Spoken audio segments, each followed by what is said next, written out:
Hi guys, it's your girl Lindy here. So today's message was inspired by a DM which we received in the course of the week from one of our subscribers, one of our followers. They wanted to know how to get over a heartbreak after infidelity. And this is the reason why we are recording this video for you guys out there who have been cheated on previously and you are wondering where to from here. How do I move forward from here?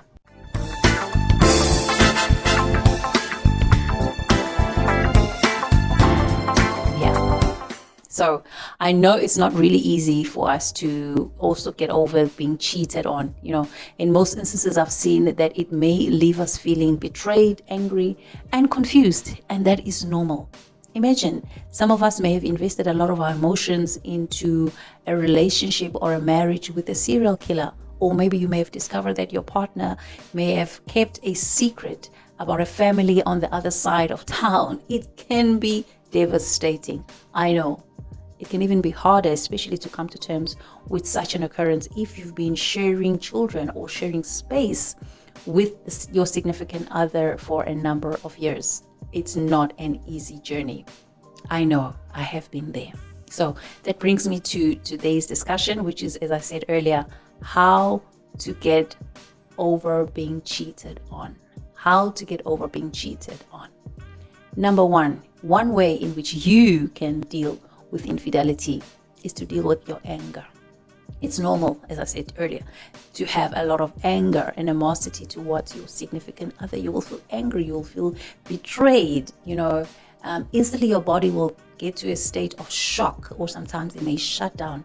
It could also feel like you are having a panic attack. Right? Those emotions are normal, guys. Remember, this is not something that you may have been anticipating, so your body still needs time to process all of that, all of those emotions. It is normal. So what I would advise you to do after you've received the news, it might be advisable for you to just take a walk.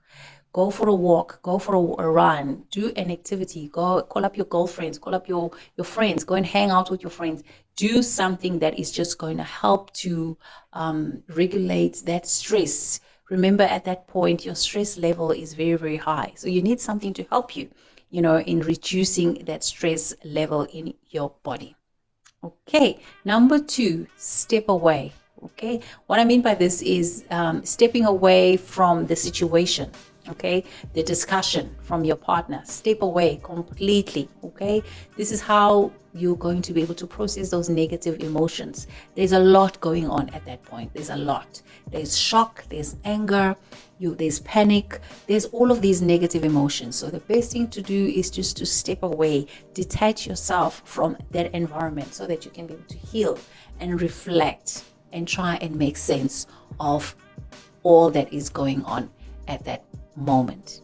The next one, number three, is ask yourself if this relationship is worthy fighting for. All right, after you've given yourself some time to reflect and to walk away from your partner, obviously in an attempt to try and process and reflect, you need to ask yourself some serious questions.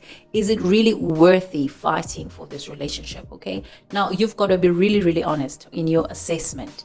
You need to check the state of the relationship and also the state of your well-being. Okay, are you willing to overlook this occurrence? Are you seeing a possibility of that relationship being perhaps salvaged? Do you see that the relationship has any chances of being healthy and of being salvaged? Those are the things that you need to really, really be honest with yourself. If there is a possibility, then number four, you can move over to number four, which is where we have to embrace a fresh start. A fresh start can be in the form of having a conversation about how to move on together as a couple. If you decide to stay, if you decide to move on with your life, then you need to look at your well-being, how you're going to be able to pick up the pieces of your life or whatever it is that is remaining in your life so that you can move on. If you decide to stay, then you have to look at the relationship with the fresh eyes, because remember, trust has been broken. All right, so it's going to require a lot of healing. Okay, you're going to need a lot of time to make peace with what had transpired in your relationship. Okay, so that you're not carrying that baggage with you into the future. Right, that's very, very crucial, guys. And then number 5, I would highly, highly recommend that you do things that bring joy to your soul. Don't ever forget that. Either way, whether you've decided to stay or you've decided to move on, you still need to find time to just do those things that bring laughter into your life. Discover whatever your passions may be. Okay, it could be painting, it could be traveling. You know, you guys can get into traveling and discover new places together as a couple. Singing, if you're solo, if you decide to move on your own, you can try new hobbies, things that you've never tried, activities that you have never explored before. But whatever it is that you do, don't hold back, guys. This will also aid you in your healing journey. Highly, highly recommended. In closing, this is what I want to say, guys. Remember, if you are a victim, just remember this: it's not your fault. Okay, your partner, the one who has cheated on the cheater, is the one with an issue. Okay, it is not your fault. When someone cheats on you, it is a reflection on them. It's about them. Could be that they are lacking something in their life, and unfortunately you found yourself in a relationship with such an individual. You did not know. All right, so it is not your fault. They may have had a lot of options in how to deal with this issue or the underlying issues in your relationship or in your marriage, but they chose the wrong path. So it is entirely not your fault. Make peace with the situation and make some crucial decisions concerning your life. That's a wrap for today, guys.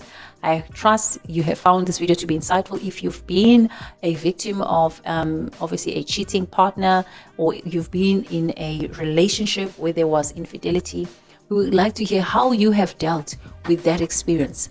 Do share your experiences with us, guys. Let's continue to empower one another. That's the only way that we can be able to become a better version of who we are. I love you lots. Until next time, do keep well, and don't forget to like, to share, and to subscribe, guys. Subscribe to this channel. Let's grow this community. Keep well, my dear friends. Till then, God bless, and bye now.